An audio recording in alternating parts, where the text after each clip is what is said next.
வாழ்க வையகம். இங்கு இந்த சபையிலே நிறைந்திருக்கும் ஆசிரிய சகோதரிகளே, மாணவமணிகளே, அறிஞர் பெருமக்களே, உங்கள் அனைவரையும் இங்கே ஒருங்கே காணுந்தோறும் உள்ளத்திலே ஒரு பெரிய உவப்பு. இன்று நீங்களெல்லாம் மாணவிகளாக அன்னை தந்தை அவர்களுக்கு கீழே முதல்விகளாக அந்த நினைவோடு இருக்கத்தான் வேண்டும். ஆனால் நாங்கள் உங்களிடம் என்ன பார்க்கிறோம்? எதிர்கால சமுதாயத்தை, இந்த சமுதாயத்திலே உள்ள பல துறைகளிலே உங்கள் ஆற்றல், அறிவு, தொண்டு, வாழ்க்கை ஊடுருவி நிறைந்து பல துறைகளிலே இந்த நாட்டையே உருவாக்கக்கூடிய தலைவிகளை, அரசியல் தலைவிகளை, பேரறிஞர்களை, விஞ்ஞான புதுமையிலே புதிய புதிய கண்டுபிடிப்புகளை செய்யும் சயின்டிஸ்ட், விஞ்ஞானிகளை, இன்னும் நீதிபதிகள், சமுதாயத்தையே சமைத்துக் கொடுக்கக்கூடிய சிற்பிகள் எல்லோரையும் உங்களிலே பார்க்கிறோம். அத்தகைய ஆற்றல்மிக்க பொறுப்பு வாய்ந்த நீங்கள் இங்கே ஒரே நேரத்தில் குழுமி இருக்கும் போது உங்களுக்கு வாழ்த்து கூறும் போல உங்கள் ஆசிரியர்கள் எல்லாம் அமர்ந்திருக்கும் போது இந்த மண்டலத்திலே உங்களை பார்க்கும்போது எப்படி, எந்த முறையில, எந்த அளவிலே எனக்கு மகிழ்ச்சி இருக்கிறது என்பதை சொல்லால் விளக்க முடியாது. மொழியெல்லாம் ஒரு அளவிலே தான் நின்றுவிடும்.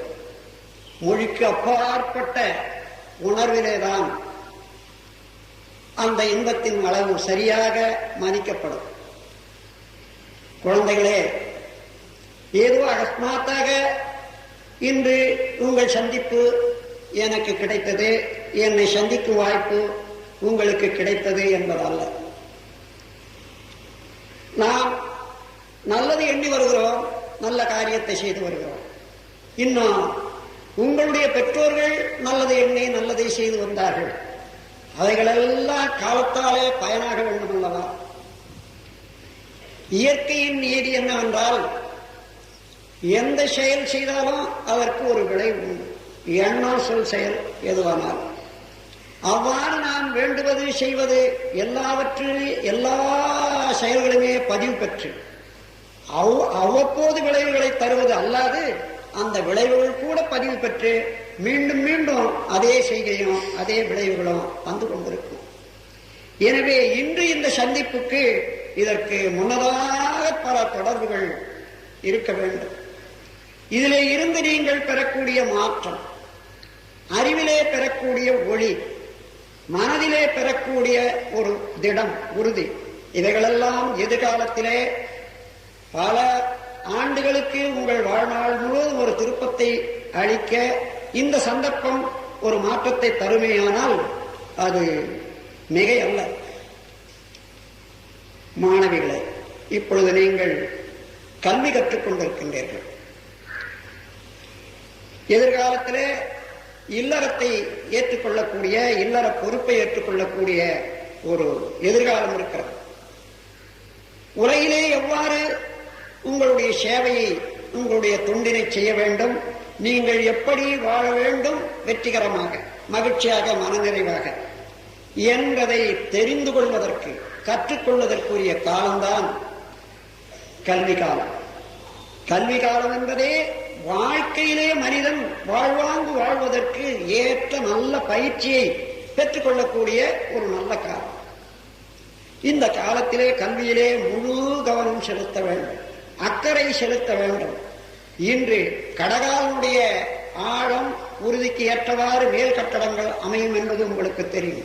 அதே போன்று இந்த கல்வி காலத்திலே உங்களுடைய எண்ணங்கள், செயல்கள், திறமைகள், உறுதிப்பாடு எவ்வளவு அமைகின்றதோ அதை ஒட்டித்தான் எதிர்கால வாழ்க்கையிலே உங்களுடைய மதிப்பு நிலை பெறும். இந்த கல்வி என்றால் 4 உறுப்புகளை கொண்டது.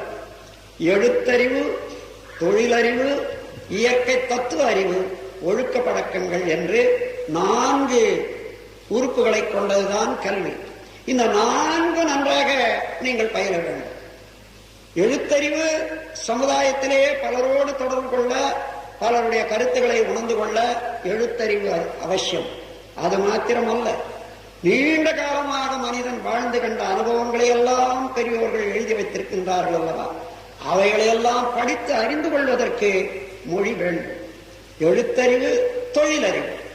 இந்த சமுதாயத்திலே நீங்கள் பிறந்து இன்று வரையிலே வாழ்ந்து கொண்டிருக்கின்றீர்கள். ஒவ்வொரு நாளைக்கு எத்தனை பொருட்கள் வாழ்க்கைக்கு தேவை. நீங்கள் ஒன்றும் இதுவரையிலே உற்பத்தி செய்யவில்லை. ஆனால் எதிர்காலத்திலே இந்த கடனையெல்லாம் உங்கள் தொண்டின் மூலமாக, உங்கள் செயல்திறமையின் மூலமாக சமுதாய வளம் காப்பதற்குரிய பொருட்களை தோற்றியோ அல்லது அதற்கு உதவியோ அறிவின் மூலமாகவோ நீங்கள் தொண்டாற்ற வேண்டும், கடமை செய்ய வேண்டும். அந்த கடமைக்கு தொழிலறிவு என்பது மிக மிக அவசியமாகும். எழுத்தறிவு, தொழிலறிவு, இயற்கை தத்துவ அறிவு, இந்த 2 இருந்தாலும் கூட இயற்கை தத்துவத்தை உணர்ந்து கொள்ளவில்லையானால் ஒரு மனிதனுடைய வாழ்க்கை 3 கோணத்திலே நடைபெறுகிறது. தான், இயற்கை, சமுதாயம். தன்னை பற்றி தெரிந்து கொள்ள வேண்டும். தன்னை பற்றி என்றால் என்ன? உடல், உயிர். உடல் மாத்திரம் அல்ல மனிதன்.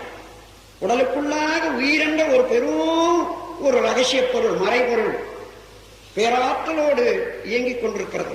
அந்த உயிரிலே அறிவு என்ற ஒரு பெருநிதி அமைக்கப்பட்டு அதுவும் இயங்கிக் கொண்டிருக்கிறது. அப்பொழுது உடலை அறிய வேண்டும், உயிரை அறிய வேண்டும். உயிரையே தாங்கி, உயிரையே நிலைக்களமாக வைத்துக் கொண்டு இயங்கக்கூடிய அறிவையும் அறிந்து கொள்ள வேண்டும். இது தன்னை பற்றி அறிந்து கொள்ளுதல்.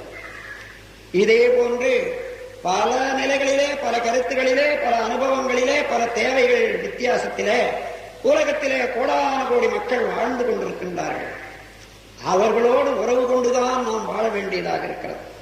அந்த உறவு எத்தகைய முறையிலே அமைத்துக் கொள்ள வேண்டும், அவரவர்களுடைய நிலைமைக்கு ஏற்ப நாம் எவ்வாறு அவர்களோடு தொடர்பு கொள்ள வேண்டும், நட்பு கொள்ள வேண்டும் என்பதை தெரிந்து கொண்டு இந்த சமுதாயத்திலே அமைதியாக பழகிக் கொள்ள தெரிந்து கொள்ள வேண்டும். 3வதாக இயற்கையின் நியதி. எந்த செயல் செய்தாலும் அதற்கு ஒரு விளைவு உண்டு. இது law of nature, cause and effect system. அப்பொழுது என்ன செயல் செய்தால் என்ன விளையும் என்பதை தெரிந்து கொள்ளும் போது, இந்த இடத்திலே இந்த பொருளோடு நான் தொடர்பு கொள்ளும் போது எவ்வாறு நான் செயல் புரிய வேண்டும், அப்படி செயல் புரியும் போது என்ன விளையும், எனக்கு வேண்டுவது என்ன, எனக்கு வேண்டுவதை பெறுவதற்காக இந்த இடத்திலே இந்த செயலை எவ்வாறு செய்வது என்பதை தெரிந்து கொள்வதற்கு முற்காலத்திலே இதுவரையிலே நமக்கு கிடைத்த அனுபவம், தற்காலத்திலே அமைந்துள்ள சூழ்நிலை, இந்த 2ஐயும் கணித்து எதிர்கால விளைவை நல்ல முறையிலே யூகித்து தெரிந்து கொள்ளலாம். அந்த யூகத்திலே இன்னது செய்தால் இன்னதுதான் விளையும் என்று சிந்திப்போமானால் நன்றாக தெரியும். ஆகவே இந்த முக்காலத்தையும் ஒன்றிணைத்து நாம் இயற்கையினுடைய நீதியை அறிந்து கொண்டு செயலாற்றத்தக்க ஒரு பண்பாடு, ஒரு திறமையை வளர்த்துக் கொள்ள வேண்டும். அந்த திறமை மாணவிகளே இதை 3ஆக பிரித்துக் கொள்ளலாம். அணு முதல் கொண்டு அண்டை ஈராக எல்லா பொருட்களும் இயங்கிக் கொண்டிருக்கின்றன. எவ்வாறு? Pattern, precision, regularity. அமைப்பு, தன்மை, துல்லியம் என்று இயக்க ஒழுங்கு என்று 3ஆக பேட்டர்ன், பிரிசிஷன், ரெகுலாரிட்டி. எந்த பொருளை எடுத்தாலும் அது அதனுடைய பேட்டர்ன், பிரிசிஷன், ரெகுலாரிட்டி என்பது மீறவே மீறாது. இதுதான் இயற்கையின் ஒழுங்கமைப்பு. இயல்பூக்கம். அந்த இயல்பூக்கத்திலே ஒவ்வொரு பொருளும் ஒவ்வொரு நிலையிலே இந்த உலக பரிணாமத்திலே அடைந்து உள்ள சிறப்போடு இயங்கிக் கொண்டிருக்கின்றது. அந்த பொருட்களோடு நாம் தொடர்பு கொள்ளும் போது அதிலே இயங்கிக் கொண்டிருக்கக்கூடிய இயற்கையின் இனிமையை, நேச்சுரல் ரிதம் என்னவென்று உணர்ந்து கொண்டு அந்த நேச்சுரல் ரிதம் என்ற இயற்கை இனிமையை களங்கப்படுத்தாமல், அதை முரண்படுத்தாமல் நாம் எவ்வாறு அந்த பொருட்களோடு தொடர்பு கொண்டு மதித்து அதோடு இணைந்து இயங்கி பயன்பெற வேண்டும் என்பதை அறிந்து கொள்வதற்கு ஒவ்வொரு பொருளிலேயும் இந்த இயற்கை இனிமை பேட்டர்ன் பிரிசிஷன் ரெகுலாரிட்டி என்ற முறையிலே எப்படி அமைந்திருக்கிறது என்று தெரிந்து கொள்ள வேண்டியது ஒன்று. அடுத்தது, ஒவ்வொரு உயிரிலும் ஓரறிவு முதல் கொண்டு 6 அறிவு உள்ள உயிரினங்கள்ல அதே in addition to pattern precision regularity உணர்வு என்பது ஒன்று உண்டு. அது காக்னிஷன், எக்ஸ்பீரியன்ஸ் அண்ட் டிஸ்கிரிமினேஷன் என்பது அதுதான் உணர்வினுடைய தன்மை, உணர்ச்சியினுடைய தன்மை ஜீவன்களுக்கே உரியது. காக்னிஷன் இருப்பை தெரிந்து கொள்வது, எக்ஸ்பீரியன்ஸ் அப்படி தெரிந்து கொண்டு அதோடு உறவு கொள்ளும் போது நமக்கு ஏற்படக்கூடிய இன்ப துன்ப அனுபவங்கள். டிஸ்கிரிமினேஷன் நேற்று பார்த்ததற்கு இன்று பார்ப்பதற்கு, அந்த பொருளுக்கு இந்த பொருளுக்கு இடையே உள்ள, எனக்கும் அந்த பொருளுக்கு இடையே உள்ள வேற்றுமை என்ன என்பதை கண்டு அதற்கு ஏற்றவாறு அதோடு இணைந்து செயல்படுவதற்கு ஒவ்வொரு உயிரின் தன்மையும் உணர வேண்டும். அந்தந்த உயிரினுடைய உண்மையான உணர்ச்சிகளை உணர வேண்டும். இது சிரமமல்ல. கூர்ந்து சிந்தித்து செயல்படக்கூடிய அளவுக்கு அறிவின் விழிப்போடு நாம் இருந்தோமையானால் நன்றாக ஒரு பூவை எடுத்துக்கொண்டு பார்த்தீர்களே ஆனாலும் கூட அதிலே கூட நாம் எப்படி உறவு கொள்ள வேண்டும் என்பது நன்றாக தெரியும். கொஞ்சம் அழுத்து பிடித்து விட்டால் அது அதோட நசுங்கி போய்விடுகிறது. அதன் பிறகு நமது உள்ளத்திலே மனம் என்பது இருக்கிறது அல்லவா, அதைவிட பெரிய பொருள் பிரபஞ்சத்திலே இல்லவே இல்லை.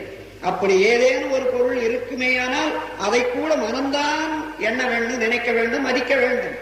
அதைவிட பெரிது இல்லையானால் மனம் அதை மதிக்க முடியாது. அத்தகைய மனத்தை உடையவர்கள் தான் மனிதர்கள். ஆகவே அந்த மனம் ஒரு முனையிலே புலன்களை உபயோகித்துக் கொண்டு இயங்கக்கூடிய பல்வேறுபட்ட காட்சிகளை எல்லாம் குணங்களை எல்லாம் அடையத்தக்க நிலையிலே மனமாக இருக்கிறது. அதுவே மனத்தின் நடு மையத்திலே அது எங்கே இருந்து பிறக்கிறதோ அதை நீங்கள் தேடி பிடித்து கொண்டீர்களேயானால் அதான் உயிர் என்ற ஒன்றிலே இருந்து அது படர்க்க நிலை எய்தி மனமாக இயங்குகிறது என்பதை காண்பீர்கள். அந்த உயிருக்கு அடித்தளமாக இருப்பதுதான் எங்குமே நிறைந்து எல்லா பொருளிலும் இயக்க ஒழுங்காக நடத்தி கொண்டிருக்கக்கூடிய யூனிவர்சல் பீயிங், எல்லாம் வல்ல இறைவன். அப்பொழுது அந்த இறைவன் நமது மனத்தின் அடித்தளத்திலே நிலையாக இருந்து கொண்டுதான் இருக்கிறார்.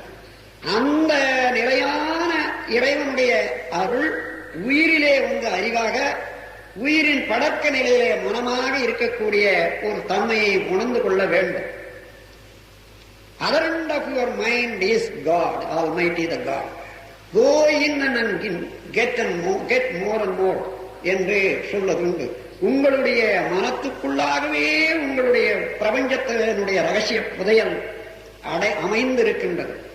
அதை அறிந்து கொண்டோமேயானால் அந்த உள்மனம் என்று சொல்லக்கூடிய எல்லாம் வல்ல இறைவன் அவ்வப்போது நமக்கு மனசாட்சி என்பதாக, இன்ட்யூஷன் என்பதாக நமக்கு அருள் புரிந்து கொண்டே இருக்கக்கூடிய நிகழ்ச்சியை நீங்கள் தெரிந்து கொள்ளலாம்.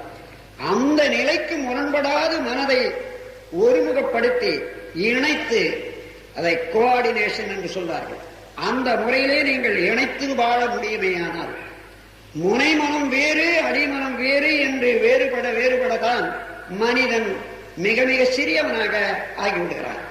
அந்த அடிமனத்தோடு இணைந்து செயல்படக்கூடிய அளவுக்கு நாம் பழகிக் கொண்டோமையானால் பேராற்றல் உள்ள இறைநிலை உணர்ந்து மதித்து நாம் எப்பொழுதுமே அதனுடைய பேற்றினை எவ்வளவுக்கு வேணுமானாலும் பெற்றுக்கொள்ளலாம். அந்த அளவில் அதற்கு பயிற்சி வேண்டும், அவ்வளவுதான். அந்த பயிற்சி மிக சுலபமான பயிற்சி தான். அந்த பயிற்சியை தான் இங்கே மனவளக்கலை என்று சொல்கிறோம். மனத்தை வளப்படுத்தக்கூடிய பயிற்சியினாலே மனத்தை வளப்படுத்தக்கூடிய அப்படி மனத்தை வளப்படுத்தி உடலை உயிரை மேன்மைப்படுத்திக் கொண்டு வாழ்க்கையிலே வளம் பெறக்கூடிய ஒரு கலையைத்தான் இங்கு மனவளக்கலை என்று சொல்கிறோம். அந்த மனவளக்கலையின் மூலமாகத்தான் இந்த தன்மையெல்லாம் மனத்தை அறிய முடியும், உயிரை அறிய முடியும். உயிருக்கு மூலமான பெருநிலையாக உள்ள அந்த பேராதார சக்தியையும் உணர்ந்து கொள்ள முடியும். அந்த முறையிலே எழுத்தறிவு, தொழிலறிவு, இயற்கை தத்துவ அறிவு, இதுதான் இயற்கை தத்துவம். இயற்கை தத்துவத்தை எந்த அளவிலே நாம் உணர்ந்து கொள்ளுகின்றோமோ அந்த அளவிலேதான் நம்முடைய வாழ்க்கையை வளப்படுத்திக் கொள்ள முடியும். அந்த இயற்கையை நல்ல முறையில அனுபவித்து உபயோகித்து மதித்து நடந்து வெற்றி பெற முடியும், மகிழ்ச்சி பெற முடியும். கடைசியாக ஒழுக்க பழக்கங்கள். ஒழுக்க பழக்கங்கள் என்றால் வேறொன்றும் இல்லை. ஒழுக்கம் என்றால் நாட்டுக்கு நாடு, ஆளுக்கு ஆள் வேறான கருத்தை சொல்வார்கள். அதற்கு அப்படி அல்ல. ஒழுக்கத்துக்கு ஒரு சாமியம் உண்டு, ஒரு ஃபார்முலா. எந்த செயல் செய்தாலும் அதற்கு ஒரு விளைவு உண்டு என்பது உங்கள் எல்லோருக்கும் தெரியும். அந்த விளைவு தனக்கோ பிறருக்கோ தற்காலத்திலோ பிற்காலத்திலோ உடலுக்கோ அறிவுக்கோ துன்பம் தருமையானால் தவிர்த்தல், செய்யாதிருத்தல், துன்பம் தராத அளவிலே செய்தல், இதுதான் ஒழுக்கம். எந்த செயல் செய்தாலும் விளைவு உண்டு என்பது தெரியும். அப்பொழுது அதன் விளைவு தனக்கோ பிறருக்கோ தற்காலத்திலோ பிற்காலத்திலோ அறிவுக்கோ உணர்ச்சிக்கோ துன்பம் ஏற்படாத அளவோடு முறையோடு ஆற்றும் ஒரு திறமை, ஒரு தெளிவு, பழக்கம், இதுதான் ஒழுக்கம். இது இந்த அடிப்படையை வைத்துக் கொண்டு எது ஒழுக்கம் எது ஒழுக்கம் அல்ல என்பதை தெரிந்து கொள்ள முடியும். எனவே இந்த ஒழுக்கத்தை உணர்ந்த பிறகு அதன் பிறகு அதை நல்ல பழக்கமாக்கிக் கொள்ள வேண்டும். இதுதான் நல்லது, இந்த முறையிலே செய்ய வேண்டும் என்று தெரிந்து போது அதையே செய்து பழகிக் கொண்டால் அதையே செய்யக்கூடிய ஒரு இயல்பு உண்டாகிவிடும். அது மாதிரி நல்ல செயல்களை செய்வதற்கு உரிய அந்த நல்ல செயலையே செய்து செய்து அதையே செய்வதற்கே நம் உடலும் உயிரும் துடித்துக் கொண்டு அல்லது தயாராக வைத்துக் கொண்டிருப்பதுதான் நல்லது ஒரு பழக்கம். ஆகவே எழுத்தறிவு, தொழிலறிவு, இயற்கை தத்துவ அறிவு, ஒழுக்க பழக்கங்கள் இவை உணர்த்தும் முறையே கல்வி. இந்த நான்கை கற்றுக்கொள்ளக்கூடியதும் உணர்த்துவதும் தான் கல்வி. ஆகவே இந்த கல்விக்குரிய காலம் இந்த வயதுதான், டீன் ஏஜ் என்று சொல்வார்கள். இது சாதாரணமாக எழுத்தறிவு அதற்கு முன்னதாகவே நீங்கள் கற்றுக்கொண்டாலும் மற்றவெல்லாம் கற்றுக்கொள்வதற்கு 12 ஆண்டு 10 ஆண்டு முதல் கொண்டு 20 ஆண்டுகளுக்கு உள்ளாகத்தான் இதை செய்ய முடியும். இப்பொழுது விட்டு விட்டீர்களே ஆனால் அதை கடைசி வரைக்கும் கைகூடுவது சிரமம். ஏனென்றால் ஒரு பழக்கம் வந்து விட்டது என்று சொல்லுங்கள், அந்த பழக்கத்தின் வாயிலாக துன்பம் வருகிறது. துன்பம் வருகிறது, இந்த பழக்கத்தை மாற்றிவிட வேண்டும் என்று அறிவு வந்த போது, சிந்தனை உயர்ந்த போது நினைத்த போதிலும் அந்த பழக்கத்தை மாற்றி விடுவது எளிதல்ல. ஆகவே நல்லதொரு பழக்கத்தை ஆரம்பத்திலேயே குழந்தை வயதிலேயே நாம் கொண்டு விட வேண்டும். அப்பொழுதுதான் சிந்தனை உயர்ந்த போது பழக்கமும் விளக்கமும் ஒன்றாகவே இருக்கும், வேறுபடாது, முரண்பாடு இல்லை. அங்கேதான் வாழ்வு நலமுறும், வாழ்விலே அமைதி இருக்கும். இல்லையானால் பழக்கத்துக்கும் விளக்கத்துக்கு இடையே போராடி கொண்டிருக்கக்கூடிய உருவமாகத்தான் மனிதன் இருக்க வேண்டும். பழக்கத்தை விட முடியாது, விளக்கத்தை மறக்க முடியாது, ஆனால் இரண்டையும் இணைக்க முடியாது, தத்தளித்துக் கொண்டே இருக்க வேண்டும். குழந்தைகளே, இந்த நல்லதோர் முக்கியமான விஷயங்களை நீங்கள் நல்ல முறையிலே நினைவிலே வைத்துக் கொள்ளுங்கள். இப்பொழுது ஏற்படக்கூடிய பழக்கத்தை நல்ல பழக்கமாகவே ஆக்கிக் கொண்டீர்களேயானால் எப்பொழுதும் வாழ்க்கையிலே இயல்பாக லேசாக அதை வைத்துக் கொண்டே நாம் நல்ல முறையிலே வாழலாம். இப்பொழுது தவற விட்டு விட்டால், வேறு வேண்டாத பழக்கம் ஒன்றை வைத்துக் கொண்டால் அதை எடுத்து விடுவது, அதனால் ஏற்படக்கூடிய தீய விளைவுகள் வேறு. அது மாத்திரம் அல்லாது அது வேண்டாத போது அதை தவிர்த்து விடுவதற்கு கூட முடியாது, நாம் தத்தெடுத்துக் கொண்டிருப்போம். வாழ்வையே துண்டுபட செய்யும் அல்லது ஓட்டையாக்கிவிடும். ஆகையினாலே நல்லதோர் பழக்கம் என்று கண்டதை இப்பொழுதே பயிற்சியிலே கொண்டு வர வேண்டும். இத்தகைய ஒரு கல்வியை நீங்கள் நல்ல முறையிலே கற்றுக்கொள்ள வேண்டும். இந்த கல்விக்கு மனவளக்கலை எந்த அளவுக்கு உபயோகமாகும் என்பதுதான் இப்பொழுது சொல்ல போறேன். இன்னும் கொஞ்ச நேரத்தில் அதை சொல்லி உங்களுக்கு நான் ஒரு நிறைவு செய்கிறேன். மனவளக்கலை என்ற பெயரே நீங்க பாருங்க, மனதை வளப்படுத்தக்கூடிய ஒரு கல்வி அல்லது கலை, ஒரு விஞ்ஞானம். இப்போ உயிர் இருக்கிறதா? யாரை கேட்டாலும் என்ன சொல்வீங்க? இருக்கிறது. மனம் இருக்கிறதா? இருக்குது. இல்லைன்னு சொல்ல முடியுமா? முடியாது. ஆனா இந்த உயிர் எப்படிமா இருக்கு? அதான் தெரியல சாமி. மனமா எப்படி இருக்குது? அது ஓடிக்கிட்டே இருக்கு. அவ்வளவுதான் தெரியும். ஆனா மனத்தை உடையவர்கள் தானா? உயிரை உடையவர்கள் தானா? இந்த உயிருக்கும் மனத்துக்கு இடையே உள்ள உறவு தெரிந்து கொண்டமையானால், இந்த மனம் ஓடுதுன்னு சொல்றமே, அந்த ஓடுறதை விட நாம உபயோகிக்கிறோம் என்றதான் வரும். அந்த ஓடுதுன்னு ஏன் சொல்றான்? மனம் வேறு நான் வேறு நினைக்கிறதுனால அது ஓடுதுன்றோம். நாம நிக்கிற மாதிரி. மனம் ஓடுற போது நீ எங்க இருக்க? நீ அதுக்கு முன்ன அதோட தான் இருக்க, மனமா தான் இருக்க. அதை தெரிந்து கொள்ளணும். நான் தான் ஓடுறேன், எனக்கு தனியா மனம்னு ஒண்ணு, மனம் வேற ஓடல என்ற அளவு தெரிந்து கொள்றதுக்கு அதுக்கு பயிற்சி செய்யணும். ஏன் இந்த பயிற்சி தேவைன்னா, நம்ம ஒவ்வொருவருக்கும் சில எண்ணங்கள் உண்டாகுது, நல்ல செயல் ஆர்வம், அதை செய்யணும் இதை செய்யணும் என்ற வேகம் உண்டாகுது. இது எப்படி உண்டாகுதுன்னு சரியா பார்த்தோம்னா, ஒவ்வொருவருடையும் 2 அடுக்கு வினைப்பதிவுகள் உள்ளன. ஒன்று, நீங்க பிறந்ததுல இருந்து இன்று வரையில என்ன என்ன செய்து பழகி கொண்டீர்களோ, என்ன என்ன உணர்ந்து கொண்டீர்களோ, என்ன என்ன நினைச்சீங்களோ அவ்வளவும் பதிவாகி இருக்கிறது அல்லவா? ஏன்னா சும்மா உட்கார்ந்து கூட அவ்வளவும் அந்த எண்ணம், அந்த செயலார்வம், அதுல அடைந்த அனுபவங்கள் எல்லாம் நினைவுக்கு வருதே இல்லையா? பதிவில்லாத வர முடியாது. ஆகவே இது பிறந்ததுல இருந்து இன்று வரையில வந்த ஒரு பதிவு, தி இம்பிரிண்ட்ஸ் ஆஃப் பிரசன்ட் லைஃப். அதன் பிறகு அதுக்கு மேலாக உள்ள இன்னொரு பதிவு ஒண்ணு இருக்கு, கேபிட்டல். அது எதுன்னா கருவமைப்பு பதிவு என்று, ஹெரிடேட்டரி இம்பிரிண்ட்ஸ். அது பெற்றோர்கள் மூலமாக வந்தது. பெற்றோர்கள்னா பெற்றோர்களுடைய குணாதிசயங்கள், செயல்கள், எண்ணங்கள். அது மாத்திரம் அல்லாது அவர்களை பெற்றவர்கள், அவர்களை பெற்றவர்கள், அவர்களை பெற்றவர்கள் தொடர்ந்து கருவிலேயே போனா, அது முதல் ஒரு மனிதன் தோன்றினானே அது வரையில போய் நிற்கும். அந்த காலத்துல இருந்து வந்த எல்லா செயல்களும் பதிவாகி அதுதான் கருவமைப்பு பதிவு, ஹெரிடேட்டரி இம்பிரிண்ட்ஸ் சொல்றோம். அப்ப நம்ம இடத்துல ஹெரிடேட்டரி இம்பிரிண்ட்ஸ் ஒரு லேயர், அதுக்கு மேல பிரசன்ட் லைஃப் இம்பிரிண்ட்ஸ் ஒண்ணு. இந்த 2 சேர்ந்துதான் the personality of the individual. ஒரு மனிதனுடைய தன்மை, குணம் என்னன்னு கேட்டா இந்த 2 அடுக்கு வினைப்பதிவுகள் தான். அப்ப இதை ஒட்டி நாம இப்பொழுது ஏதோ ஒண்ணு தேவைப்படுது, ஒரு சூழ்நிலையில இருக்கிறோம், இதுக்கு தகுந்தவாறு எண்ணமும் செயலும் உருவாகுது. எப்படி? அந்த 2 அடுக்கு வினைப்பதிவுகள் என்னவோ அதுதான் கேரக்டர்.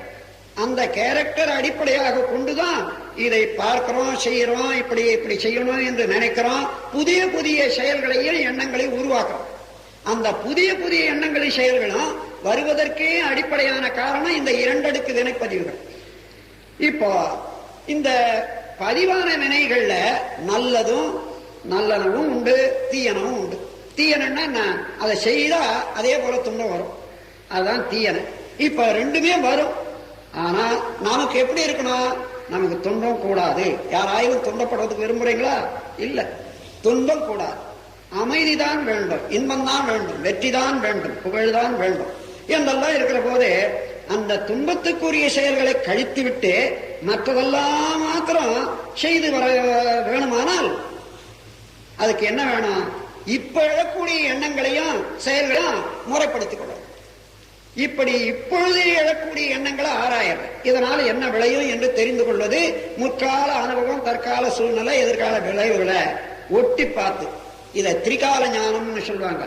திரிகால ஞானம்னா எங்கேயோ எப்படியோ பெருசுன்னு, அது பெரிய பெரிய ஞானிகளுக்குத்தான் உண்டாகும்னுட்டு ரொம்ப பெருசா நினைக்க வேண்டாம். முன்ன உள்ள அனுபவம், இன்னைக்கு உள்ள சூழ்நிலை, இதை கொண்டு இதை செய்தோம்னா என்ன விளையும் என்றதை ஒட்டி நினைக்கிறேன். இதுதான் திரிகால ஞானம். இது எல்லா இடத்துலயும் இருக்குது. கொஞ்சம் பழகிட்டீங்கன்னா அவங்களுக்கு இயல்பாக வந்துடும். ஆக இந்த முறையிலே எண்ணி செய்யும் போது நல்லதே எண்ணி நல்லதே செய்து வர்றோம்னு வச்சுங்க, தேவையற்ற துன்பமே தர எண்ணங்களை எல்லாம் மாற்றி நல்ல எண்ணங்கள் நல்ல செயல்களே செய்து இப்ப புதுசா பழகி வரும். அப்படி பழக பழக பழக இந்த பழக்கமும் இந்த எண்ணங்களுமே மேல் பதிவாக super imposition. These new thoughts and actions are coming as superimposition over hereditary imprints and imprints of this life. இந்த வாழ்க்கையிலே ஏற்பட்ட இம்பிரிண்ட்டுக்கும் பழைய கருவமைப்பிலே உள்ள ஹெரிடிட்டரியில் உள்ள இம்பிரிண்ட்ஸுக்கும் ரெண்டுக்கு மேலாக இப்பொழுது நாம் செய்யறோம் பாருங்க, மேல மேல சூப்பர் இம்போஸ் ஆக ஆக அவைகளெல்லாம் வலுவிழந்து செயலிழந்து மாறி போகும். அந்த முறையில வர்ற போதுதான் நாம் நம்மையே மாற்றி அமைத்துக் கொள்ளலாம். நாம் வேண்டும்வாறு அதற்கு என்ன வேணும்? மன உரம் வேணும், மன தெளிவு வேண்டும். நல்லது கெட்டது என்பதை சரியாக உணர்வதற்கு தெளிவு வேணும் வேண்டாம். அதற்கு உறுதியான அதை பின்பற்றி நடப்பதற்கு உறுதி வேண்டும். இந்த தெளிவையும் உறுதியும் அளிப்பதற்கு நாம் இதுவரைக்கும் அந்த மன இயக்கம் ஓடும். அதை முறைப்படுத்தணும், திடப்படுத்தணும், பயிற்சி செய்யணும். அதற்கு என்ன செய்யறோம்னா மனவளக்கலையில உங்களுடைய உயிர் இருக்கிறத இந்த உயிரை உணரச் செய்யறோம். அது மூலாதாரம் என்ற ஒரு இடத்துல இந்த உயிர் சுழல் மையமாக நின்று கொண்டு உடல் முழுவதும் இயங்கிக் கொண்டிருக்கிறது. அங்கே இருக்கக்கூடிய உயிர் சுழலை இங்கே கொண்டு வரணும். இங்கே கொண்டு வந்த பிறகுதான் தெரியும். இப்ப அங்க இருக்குது, எல்லாருக்கும் தெரியல. இங்க கொண்டு வந்த பிறகு தெரியும். இங்க தெரியற போது என்ன செய்வீங்க? அதையே கவனிக்கிறீங்க. அது அசையுது, அப்படி ஒரு வைப்ரேஷன் மாதிரி தெரியுது. அப்போ இதுவரைக்கும் உயிர்ன்றது இருந்து தெரியாத உயிரே இப்ப தெரியுது. அப்படி தெரியப்படுத்துற தெரிந்த உடனே நீங்களே உங்க மனத்தால அந்த உயிரை உணர்றீங்க. அதன் பிறகு அந்த உயிரில இருந்துத்தான் எப்படி அதனுடைய வேவ், ஸ்ப்ரெடிங் வேவ் என்ற ஒரு அலை ஜீவகாந்த சக்தி என்பதாக வந்து அதனுடைய தொடர்பிலே தான் மனமாக இயங்குகிறது என்பதை அப்போதுதான் பிரத்யட்சமாக நேரடி பயிற்சியாக பிராக்டிக்கலாக தெரிந்து கொள்ள முடியும். அப்படி தெரிந்து கொள்ற போது நாம மனதை எந்த முறையான வாழ்க்கை நமக்கு வேண்டுமோ அதற்கு ஏற்றவாறு செயல்படத்தக்க அளவுக்கு we streamline our mind, ஒழுங்குபடுத்திக் கொள்றோம், சீரமைத்துக் கொள்றோம். அந்த சீரமைப்பு முதல்ல கொஞ்சம் சிரமமா தான் இருக்கும். கொஞ்ச நாள் ஆனாலும் ஆகட்டும். நமக்கு நல்லதுக்கு என்று தெரிந்த பிறகு அதற்காக செய்வதனால என்ன? ஆகவே அந்த முறையில மாற்றி அமைப்பதற்கு அந்த உயிர் சக்தியை மூலாதாரத்திலிருந்து இங்க கொண்டு வந்து நிறுத்தி விடுவோம். அதைதான் இங்கே உபதேசம் என்று அல்லது இனிஷியேஷன் என்று சொல்றோம். அதை பெற்றுக்கொண்ட ஒரு 10 நிமிஷம் காலையில, மாலையில ஒரு 10 நிமிஷம் அதையே கவனிக்க கவனிக்க இந்த மன அலைகள் பல நிலையில இயங்கி கொண்டிருக்கு. உங்கள இந்த சைக்காலஜி படிக்கிறவங்களுக்கு எல்லாம் நல்லா தெரியும். 4 விதத்துல மன அலைகள் இயங்கும். பேட்டா வேவ், ஆல்பா, தீட்டா, டெல்டா. அதாவது விழிப்பு நிலையில டேக்கிங் ஷேப்ஸ் அண்ட் இமேஜ் அந்த மாதிரியில இருக்கிற போது 14 to 40 சைக்கிள் பர் செகண்ட்ல மன அலை இயங்கும். அதுல இருந்து தூக்கத்துக்கு போறீங்கன்னு வச்சுங்க, அப்ப ஆல்பா இயங்க ஆரம்பிக்கும். அது 8 to 30. அதன் பிறகு இன்னும் டீப் ஸ்லீப் ஸ்டேட்ல என்ன ஆகும்னா அந்த மன அலை அது 4 to 7க்கு வந்துடும். இன்னும் அன்கான்சியஸ் ஸ்டேட் வந்ததுன்னா அது 1 to 3ல இயங்கும். இந்த மாதிரி நான் இப்படி இருக்கக்கூடிய ஒரு நிலையில பீட்டா வேவ்லயே இருக்கிற போது உணர்ச்சி பயமாகும், அதிகமான செலவாக நம்முடைய காந்த சக்தி நமக்கு உள்ள ஒரு ஆற்றல் வந்து சில சமயம் எக்ஸாஸ்ட் ஆயிடும். அதனால பல உடல் கோளாறு, மனம் சரியாக இல்லாம வரும். ஆனா இந்த பயிற்சி செய்து ஆல்பா வேவுக்கு கொண்டு வருவோம்னு வச்சுங்க. ஆல்பா வேவ் எல்லாருக்கும் தூக்கத்துல தானே வருது. அந்த தூக்க நிலைக்கு கொண்டு வந்து வேவ்ல அதாவது ஃப்ரீக்வன்சிய அங்கேயும் விழிப்போடு இருக்க பழகிக் கொள்வதுதான் இந்த யோகம். ஏன்னா உயிரை உணர்ற போது you are not taking shape or image, எதுவும் எடுக்கிறதே இல்லை. அந்த நேரத்துல நுண்ணி அலை நேரம் தானா வருது. தூங்கிடுறோம் மற்றபடி எல்லாருமே. அது இல்லாத இங்க விழிப்பிலேயே இருக்கிறோம். அதற்கென இயங்கக்கூடிய செல்ஸ், பிரெயின் செல்ஸ் எல்லாம் பல ரகசியங்களை எல்லாம் அடக்கி வச்சிருக்கக்கூடிய அந்த செல்ஸ்ல இருந்து நமக்கு கான்சியஸ்னஸுக்கு நமக்கு செய்திகள் எல்லாம் அறிவு ஏற்க ரகசியங்கள் இவைகளெல்லாம் உண்டாகும். அந்த முறையில எல்லா நிலைகளிலேயும் உள்ள ரகசியங்களை நாம் உணர்வதற்கு படிப்படியாக விழிப்பு நிலையிலேயே இந்த 4 ஸ்டேட்லையும் இருக்க பழகிக் கொள்ளலாம். அதற்குரிய பயிற்சி தான் குண்டலினி யோகம் என்றும் மனவளக்கலை என்றும் சொல்றோம். அந்த உயிர் சக்திக்கு குண்டலினி சக்தின்னு ஒரு பேரு. அது மேல மனதை வைத்து நாம் தியானம் பண்ணும் போது அதுக்கு மனவளக்கலை என்ற பெயர். இப்படி செய்வதனால நம்முடைய ஜீவகாந்த சக்தியை நாம் குறைச்சி செலவிடுறோம், வேஸ்ட் பண்றதில்லை. முக்கியமாக எப்படி ஒரு அணைக்கட்டு கட்டி அதை சேனல் எல்லாம் சரியா வச்சு பாய்ச்சி உபயோகப்படுத்துறோமோ அது போல, இல்லைன்னா காத்தாட்டுல தண்ணி வந்ததுன்னா ஓடிடும். அது ஓடாத கட்டி பாய்ச்சல் போல இந்த மனவளக்கலை நம்முடைய ஆற்றலெல்லாம் ஒழுங்குபடுத்தி சேமித்து முறைப்படுத்தி நம்ம வாழ்வுக்கு வளமளிக்கும் வரையில நம்ம செயல்படுத்த பழகி கொள்ளக்கூடிய ஒரு பயிற்சி எதுவோ இதுதான் மனவளக்கலை, இதுதான் குண்டல் யோகம். அதனால இந்த ஜீவகாந்த சக்தி சேர சேர சேர அது குறைஞ்சதுனால ஏற்படக்கூடிய அணு அடுக்கு சீர்குலைவு இருக்கு பாரு உடல்ல. அதனால சைக்கோசோமேட்டிக் டிசீசஸ் என்று சொல்லுவாங்க. அல்லது வேறு வகையான நோய்கள் கூட அந்த அணு அடுக்கு சீரமைப்பு குலைந்திருந்தா அதையெல்லாம் சரிப்படுத்திவிடும். போதிய உயிராற்றல் நமக்கு சரியாக சேமிக்கப்படுமையான ஆகையினால நோய் வராத காக்கலாம். அதோட இங்க மனவளக்கலையில ஏற்கனவே கெட்டுப்போன உடல் நலம் அதெல்லாம் இருக்குமே, ஆனால் அதை சரியாக வைத்துக் கொள்வதற்கு ஒரு லேசான உடற்பயிற்சி சொல்லிக் கொடுக்கிறோம். அது மாத்திரம் இல்லாத நோயை தீர்க்கிறதுக்கு மாத்திரம் இல்ல, இனியும் நோய் வராத வைத்துக் கொள்ளணும். என்ன வேணும்? ரத்த ஓட்டம், வெப்ப ஓட்டம், காற்றோட்டம், இந்த 3 சரியா வச்சுக்கணும். அதுக்குரிய எளிய பயிற்சியை இங்க நாம உங்களுக்கு சொல்லிக் கொடுக்கிறோம் இந்த மனவளக்கலையில. இது போக இன்னொரு பெரிய இவையெல்லாம் மேலானது அம்மா இப்போ சொன்னாங்க காயக்கல்பம்னு. காயம்னா என்ன? உடல். கற்பனைன்னா அழியாத இருக்க, சீக்கிரமாக கெட்டு போகாத பாதுகாக்கக்கூடிய ஒரு பெரிய வித்தை அது. நம்ம நாட்டுல சித்தர்கள் எல்லாம் கண்டுபிடிச்சு அவங்க பழகிட்டு வந்தாங்க. அவங்க அதாவது இறந்து விட்ட பிறகு கூட அந்த உடல் டிஸ்இன்டிகிரேட் ஆகிறதே இல்லை, அழியறதே இல்லை. நீண்ட காலம் வச்சிருந்தாலும் கூட அப்படியே இருக்கும். அந்த மாதிரியான வித்தை அது.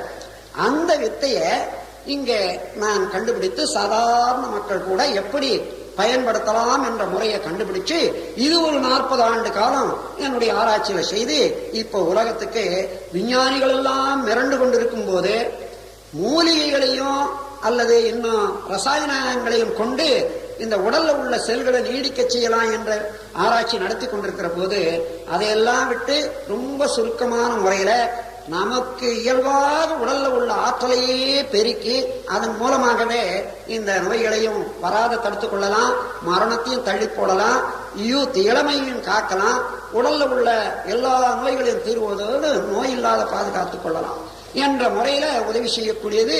இது ரொம்ப எளியது. கற்றுக்கொள்றதுக்கு எல்லாம் ஒரு மணி நேரம் 2 மணி நேரத்துல கற்றுக்கொள்றோம். ஆனா பயிற்சி செய்வதற்கு காலையில ஒரு 5 நிமிஷம், மாலையில ஒரு 5 நிமிஷம். இந்த 5 நிமிஷத்துக்குள்ள என்ன ஆகிறது என்ன கேட்டீங்கன்னா, குண்டலினி யோகத்துல மனதை வளப்படுத்தி படிப்படியாக குணங்களை சரிப்படுத்தி கொண்டு அப்புறம் உடல் நலம் இதெல்லாம் காத்து கொண்டு வர்றோம். அது அவசியம்தான். இந்த காயகல்பத்துல என்ன ஆகுது, முதல்ல it starts working with the body cells. முதல்ல இந்த பாடி செல்ஸ்ல இந்த போலார் அட்ராக்ஷன் என்ற ஒரு சக்தியினால தான் இந்த உடல்ல உள்ள அணு அடுக்குகள் எல்லாம் அடுக்கி நிற்குது. அது குலையாத இருக்கிறதுக்கு ஒரு திணிவு, அந்த ஜீவகாந்த சக்தி திணிவு நிலையை ஏற்படுத்தி அவைகளெல்லாம் செட்ரைட் பண்ணுது. இந்த செட்ரைட் பண்ணிட்ட பிறகு இதுல இருந்து அப்போ உயிர் சக்திக்கு ஊக்கமும் ஆற்றமும் கொடுக்குது. அதற்கு மேல மனதுக்கு ஒரு நல்ல திறமையும் தெம்பும் உண்டாகும். இங்கே இருந்து வருது. அதனால இது சுலபமாகவும் வேகமாகும். இதனால என்ன, இப்ப நீங்க ஒரு படபடப்பு அடைச்சீங்க, ஒரு சினம் வந்தது, அல்லது வேற ஏதோ ஒரு உணர்ச்சி வயப்பட்டீங்கன்னு வச்சுங்க, அப்போ மன அலை நீளம் ஜாஸ்தி ஆகும். இந்த 14 to 40 சைக்கிள்ன்ற பாருங்க, அது 20, 25, 30 கூட ஓடிடும். அப்ப அதுக்கு தக்கவாறு நம்முடைய ஜீவகாந்த சக்தி கன்வெர்ட் ஆகி கன்சியூம் ஆகிடும், மாற்றம் பெற்று செலவாகிடும். அதனால நமக்கு எதிர்காலத்தில் பல நோய்கள், துன்பங்கள் இவைகளெல்லாம் உண்டாகும். இப்போ அந்த மாதிரி இல்லாம இந்த பயிற்சியினால என்ன ஆகுது, மன அலை குறைஞ்சு போகும். முதல்ல செல்கள் ரிலாக்ஸேஷனுக்கு வருது, அதை விட்டு உயிர் சக்தி ரிலாக்ஸேஷனுக்கு வருது. மனமும் ரிலாக்ஸ் ஆயிடுது. இப்ப 3 ரிலாக்ஸேஷன் வந்ததுன்னா நார்மல் இயக்கம்னு பேர். இந்த நார்மல் இயக்கம் வர்ற போது கோஆர்டினேஷன். அந்த கோஆர்டினேஷன் என்ன? இப்ப பரீட்சை எழுத உட்கார்றீங்க, அது என்ன ஆகுமோ ஏதாகுமோ என்ற படபடப்பு இல்லாம, சரி இங்க என்ன சொல்லப்பட்டிருக்குது, இங்க என்ன எழுதணும், எதை முதல்ல எழுதுறது, எதை பின்னால் எழுதுறது என்று சிந்திக்கும் போது படபடப்பு இல்லாத இருக்குமே மனம் நிலைச்சு ஆழ்ந்து செய்ய வேண்டியதை செய்யும். அதற்குரிய ஒரு கோஆர்டினேஷனுக்கு செல்கள் எல்லாம் ஒத்துழைக்கணுமே இல்லையா? மனம் நினைக்குது எனக்கு 80 மார்க் வேணும்னு. எக்ஸாமினேஷனுக்கு பேப்பர் கையில் வாங்கும் போதே எனக்கு 80 மார்க் வேணும்னு மனம் நினைக்குது. ஆனா இருதயம் படப்படாம வச்சுக்குது. இந்த இதெல்லாம் செல்கள் எல்லாம் ஒரு துடிக்குது. ஆக ஏன்னா பல சமயம் பரீட்சைக்கு போகணும்னு எண்ணும் போதெல்லாம் திடுக்குன்னுட்டு இருந்தது பாரு. அந்த மாதிரி அந்த செல்கள் இப்பவும் அந்த பரீட்சை வந்துடுத்த அந்த மாதிரி இருக்கும். அந்த மாதிரியான படபடப்பு ஏற்படாத அமைதியான நிலையில வச்சு அந்த கோஆர்டினேஷனை உண்டு பண்ணிடும். இந்த கோஆர்டினேஷன் உண்டானா உங்களுக்கு வேணும்னா நம்ம உங்களுடைய எல்லா அன்னையர்களுக்கும் பெரிய அன்னையாக இருக்கக்கூடிய இந்த பிரின்சிபால் அம்மையார் லட்சுமி அம்மாளுக்கு கூட நான் இப்ப சொல்றேன். அப்படி இந்த மாணவிகளுக்கு ஒரு ஒரு ஒரு பயிற்சி, அதாவது இதை ரிசர்ச்னு வச்சுக்கலாம். இந்த ரிசர்ச் முறையில் இதை கொள்ளணும்னா நான் ஊருக்கு 20ஆம் தேதி நான் வெளிநாட்டுக்கு போயிடுவேன். அதற்குள்ளாக ஒரு சாட்டர்டேல ஏதோ ஒரு நாள் ஒரு 3 மணி நேரத்துல இந்த குழந்தைகளுக்கு எத்தனை பேர் வேணுமோ அந்த குழந்தைகளுடைய பெற்றோர்கள் கையெழுத்திட்டு அம்மையாருக்கு இந்த மாதிரி என்னுடைய குழந்தைக்கு காயகல்ப பயிற்சி அளிக்க முடிஞ்ச உடனே அடுத்த இது வர்ற போது குண்டலினி யோகமும் மனவளக்கலையும் எடுத்துக்கொண்டா இங்கே அதுக்குரிய ஏற்பாடு செய்து வாரத்துல ஒரு 2 நாளைக்கு நீங்க இது முதல்ல அபிஷியலாக வச்சுக்கொள்ள முடியாத அரசாங்கம் ஒத்துக்காது. ஏன்னா அது முதல்ல அவங்க திட்டம் போட்டு ஆர்டர் போட்டு ஜீவோ போட்ட பிறகுதான் இருக்கும். ஆகையினால உங்க மன்றங்கள், அதாவது தமிழ் மன்றம் அல்லது ரெக்ரியேஷன் கிளப்னு வச்சிருக்கீங்களா இல்லையா, அதன் மூலமாகவே உங்களுடைய பிரியம் போல நீங்களே நடத்துறத போல அந்த மாதிரி வரணும்.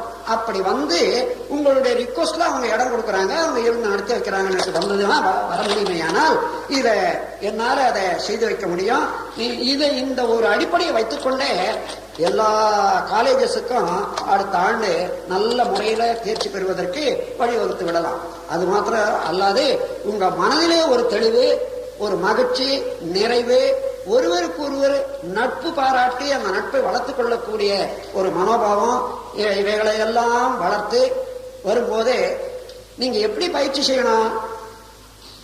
உலகம் முழுவதும் பல இடங்களுக்கு நாம பிற்காலத்தில் வாழ போறோம். அப்போல்லாம் இப்படி நடக்கணும் அப்படி நடக்கணும்னு நினைக்கிறத விட இன்னைக்கு உன்னுடைய அன்னை தந்தை இந்த 2 பேரோட நீங்க எப்படி பழகிக்கொள்ளணும், அங்கேயே சினம் இல்லாம அவர்கள் சொல் கேட்டு அதற்கு ஒத்துழைத்து அவர்களுக்கு உதவி எப்படி நடந்து கொள்ள முடியும் என்று பழகணும்.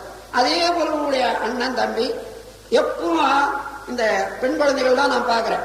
அண்ணன் தம்பி இருந்தா காலையிலிருந்து சாயங்காலம் ஆளுக்கு 5 அடி குறைஞ்சபட்சம் வாங்கிடுவாங்க. இந்த இதெல்லாம் போக்கி வாழ்த்து கூறி அமைதியாக இருந்து ஒருத்தருக்கு ஒருத்தர் பாடத்துல ஒத்துழைக்க அல்லது விளையாட்டுல ஒத்துழைக்க, கருத்துல ஒத்துழைக்க, இந்த மாதிரி திருப்பம் வந்துவிடும். வரணும்ன்ற மாத்திரம் சொல்லல, வந்துவிடும். அந்த மாற்றத்தெல்லாம் நீங்க பார்த்து அப்படி பழகிக்கணும். அதன் பிறகு ஆசிரியர்களாண்ட உங்க சக மாணவிகளாண்ட எப்படி எப்படி அந்த நட்புரிமையோட சினம் வராத வெறுத்து பேசாம இணக்கமாக இருக்கக்கூடியமா அப்படி பழகணும். இந்த 3 இடத்துல நீங்க நல்ல மாதிரியா பழகி கொண்டீங்க, வெற்றி பெற்றீங்கன்னா உலகம் உங்களோட தான். ஆகவே அந்த முறையில எதிர்காலத்துல எங்கேயோ உருவாக்கணும்ன்றதல்ல, இன்றைக்கே உருவாக்கணும், இப்பொழுதே உருவாக்கணும், இருக்கிற இடத்திலேயே உருவாக்கணும் என்று கூறி நீங்களெல்லாம் பாக்கியசாலிகள். எதிர்காலத்திலே நல்லதோர் நிலைய ஒளிமயமான வாழ்வை அடையக்கூடிய குழந்தைகள். நீங்கள் எல்லாம் நல்ல முறையிலே உடல் நலம், நீளாழ்வு, நிறை செல்வம், உயர் புகழ், மெஞ்ஞானம் இவற்றில் ஓங்கி சிறப்பாக கல்வியிலே உயர்ந்து, ஒழுக்கத்திலே உயர்ந்து, சிறப்பாகவும் மனநிறைவோடு வாழ வேண்டும் என்று எல்லாம் வல்ல இறைவனை மனதார நினைந்து உங்களை மனம் குளிர வாழ்த்தி உரைய முடிக்கிறேன்.